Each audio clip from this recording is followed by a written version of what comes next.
Life is not fair. Sometimes good things happen to bad people. Sometimes bad things happen to good people. And sometimes nothing happens at all, good or bad.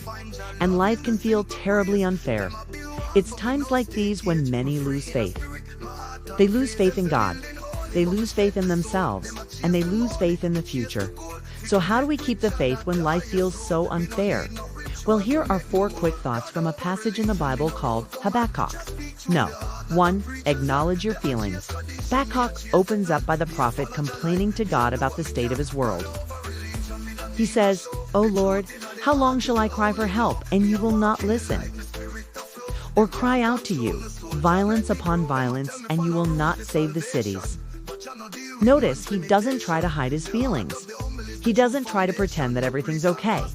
He lays it all out in the open, and this is what we should do. We should acknowledge our feelings, whatever they may be, whether it's anger or sadness or frustration or disappointment. Don't try to hide them or pretend they're not there. Acknowledge them. Bring them to God. Let Him deal with them because He has promised that He will never leave you or forsake you. No. 2. Question God. In verse 2, Habakkuk continues his rant and he asks God some very pointed questions. Says, "Why do you make me see injustice, wrongdoing, and its destruction? Why do you tolerate the wicked? They are all alike in your sight. You will destroy the righteous along with the wicked, so that there are no further distinctions in your sight." What a serious question. Why do you allow bad things to happen to good people? If you've been a victim of circumstance, if you've suffered an injustice, if someone has hurt you through no fault of your own, you may find yourself asking the same question. Why? Why did this happen to me? Why didn't God protect me? Why didn't God intervene? Questions like these are normal and healthy. The problem comes when we stop asking the questions. When we stop questioning things, that's when our faith becomes stagnant and dead. So, question God. Talk to Him about your pain. Pour out your heart to Him and ask Him why. But don't stop there. No. 3. Trust in God's Word.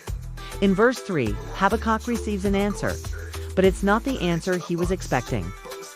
God says, "Write down the revelation and make it plain on tablets, so that he who reads it can run." And so what God is saying to Habakkuk is, don't worry about why. Trust in my word. And we should do the same. When life feels unfair, when things don't go our way, when we've done everything right, but somehow lost everything, we need to remind ourselves of God's word. We need to meditate on the truth of God's promises.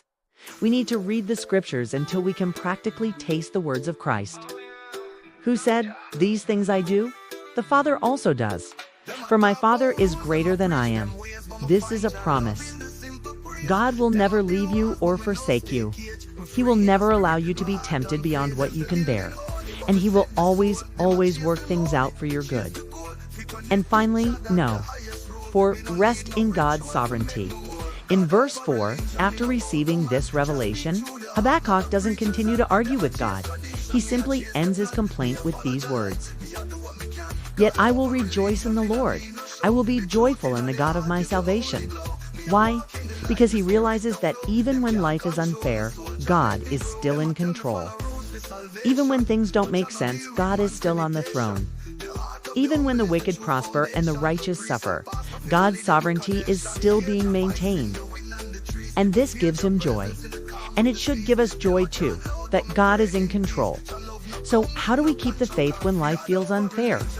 By acknowledging our feelings, by questioning God, by trusting in His word, and by resting in His sovereignty.